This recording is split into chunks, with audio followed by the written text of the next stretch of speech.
powered by the Montana Television Network. This is the 10 o'clock news on KAJ, Montana's news leader. Good evening and thanks for joining us. I'm Don Fisher. Our top story tonight, the first and only woman to serve as Montana's governor, Judy Martz, has died at the age of 74. Martz, who had pancreatic cancer, died Monday morning.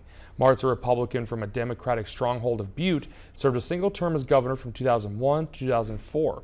Her signature achievement as governor was signing a historic state income tax cut in 2003, lowering the top individual rate from 11% to 6.9%. But her only term also was scarred by budget crises and controversies, including a 2001 fatal car crash involving her chief of staff, who pled guilty to negligent homicide. Martz chose not to run for re-election in 2003, and Democrats have controlled Montana's governorship ever since. Martz also served as lieutenant governor to Mark Roscoe before her term as governor. She was succeeded by Democrat Brian Schweitzer, who defeated Republican Bob Brown in 2004. Governor Steve Bullock issued a statement about Martz, saying, quote, "Lisa and I join Montanans in honoring the life and legacy of Governor Judy Martz, Montana's first female governor. While she will always leave her mark in our history as a trailblazer for women, we also will remember the spirit and enthusiasm she brought both in her service to Montanans and through her lifelong love for our state." In other news, the FBI has opened a preliminary inquiry into the $300 million Whitefish Energy Holdings contract secured by the Puerto Rico Electric Power Authority. That agreement was canceled over the weekend. The head of Puerto Rico's power company, PREPA, estimates the cancellation will delay power restoration by 10 to 12 weeks. CBS News correspondent David Begnaud has the story. It's interfering with everything, and it doesn't go towards the best interest of the people of Puerto Rico. Governor Ricardo Rosselló has praised PREPA's decision to cancel the contract with Whitefish Energy. But San Juan Mayor Carmen Yulín Cruz, who was an early and fierce critic of the contract, says it needs to be voided entirely due to a single clause. The people of Puerto Rico would still have to pay something called a reasonable profit on top of everything that they have already been charged. The outcry began after revelations that a $300 million no-bid contract to repair Puerto Rico's devastated power grid had been awarded to Whitefish Energy. At the time of Hurricane Maria, it was said to be a two-person operation based in Whitefish, Montana, the hometown of U.S. Interior Secretary Ryan Zinke. We went there looking for the company's headquarters. We found what's believed to be the headquarters here in rural Montana, but it looks like a private residence. This two-bedroom house in a remote area of northwestern Montana is where the energy company calls home. After signing the deal, Whitefish hired 350 workers, and the company says it was moving more than 500 linemen to the island this week. The head of PREPA, Ricardo Ramos, has defended the $300 million deal, and on Sunday emphasized there was nothing illegal about it. In a statement, Whitefish said the decision will only delay what the people of Puerto Rico want and deserve: to have the power restored quickly. There can be no distraction whatsoever that alters the course of action so that we can elevate and restore our energy system in Puerto Rico. The governor is warning this could result in a lawsuit from Whitefish. Now, we called PREPA to find out if they might void the contract, and they told us no, they will be canceling it. By the way, Whitefish Energy first got in contact with power officials in Puerto Rico because the Whitefish CEO sent a message via the social media site LinkedIn. David Begnaud, CBS News, Los Angeles.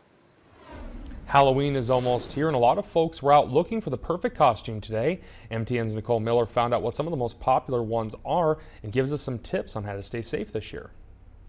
Once you get into the month of October and it starts getting frost outside, people start coming in and get serious about buying both decorations and costumes. Halloween is creeping up, and the rush is on to find the perfect costume. The genre of what it is. Steve Lira manages the Spirit Halloween store in Kalispell. We have a full range. We have adult costumes, kids costumes, decorations. We have life-size animatronics, makeup, wigs, hats. The store is a one-stop shop for your Halloween experience. In the kids department, superheroes is always a big seller, but also some of the Disney themes like Beauty and the Beast and Frozen. For adults, there's Hocus Pocus, Nightmare Before Christmas, and the steampunk section is very, very big this year. The goggles I'm wearing are steampunk. The genre has been proven the most popular this year with the most sales. With the excitement of picking out a costume, also make sure it's visible in the dark. You want to have reflective tape on costumes, make sure they have a flashlight, anything that makes them visible to those drivers out there. Reporting in Kalispell, Nicole Miller, MTN News. So will we need coats or umbrellas for Halloween tomorrow? For more on that, let's check in with meteorologist Russ Thomas for his first forecast. Russ? I will let you know in just 1 second. First of all, I want to let you know it was a beautiful day in all of western Montana today, and that takes us right into the evening. This shot taken right around 6 o'clock. St. Joseph Medical Center I-Cam, beautiful sunset on, again, what was a great day. Now, your Tuesday is going to be dry, so in terms of trick-or-treating, or I should say, almost certainly dry, maybe a slim chance of a shower late. It will be cloudy though, and it'll definitely be on the cool side. You want to have your jacket. Now we'll get more into this winter storm watch in just a minute, but just to let you know, there is snow coming to northwest Montana and the Flathead. All right, thank you, Russ. Safety concerns at the Mineral County Jail are piling up, causing commissioners to shut down the jail on Friday.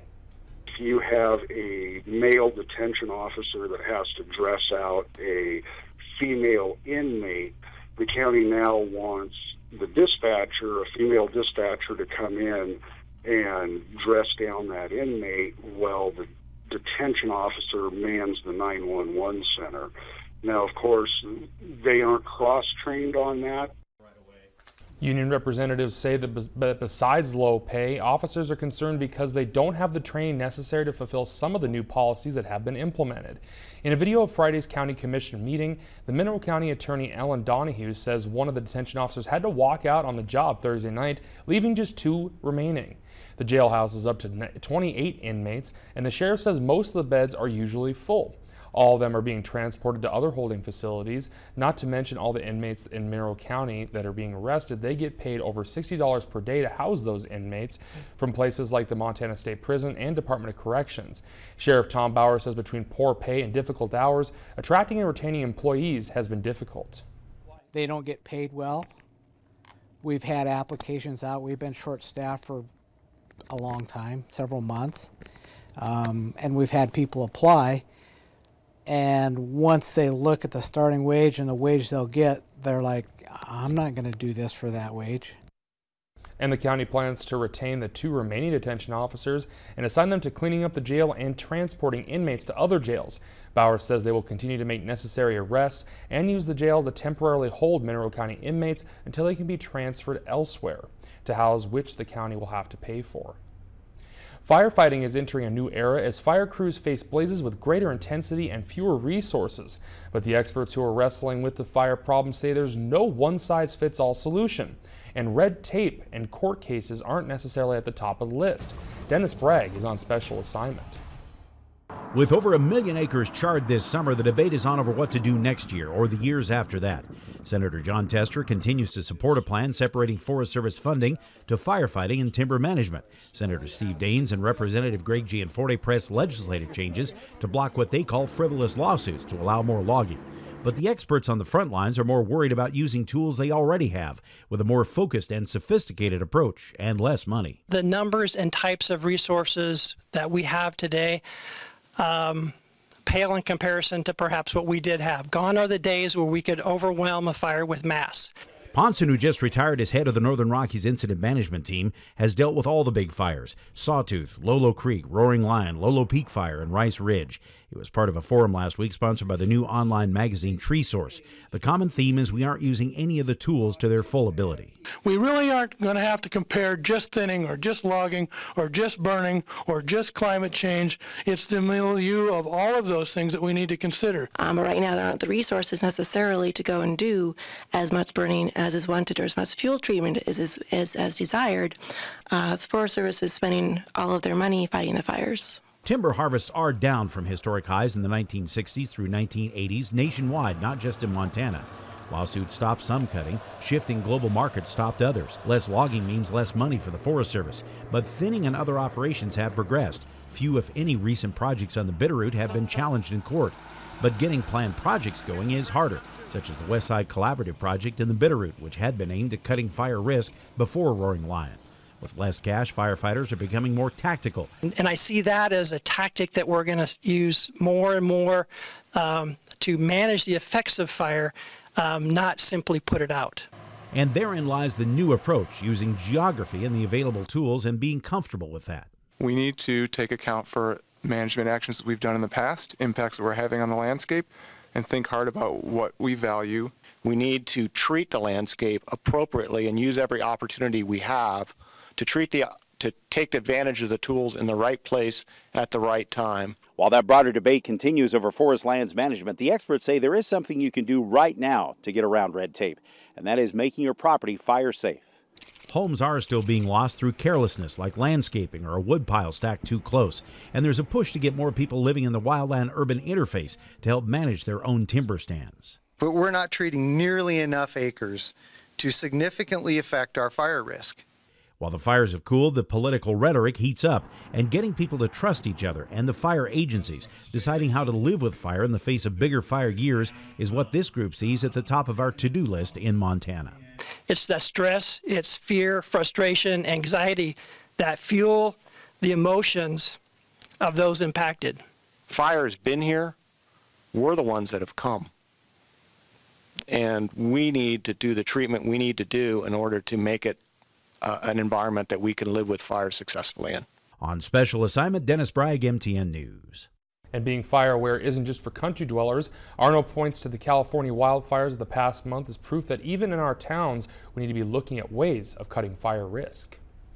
And up next, Russ is back with a wet, big weather shift in the forecast, and later a wrap-up of your top national headlines, including the cancellation of a popular Netflix series because of a sexual assault allegation. That and more coming up.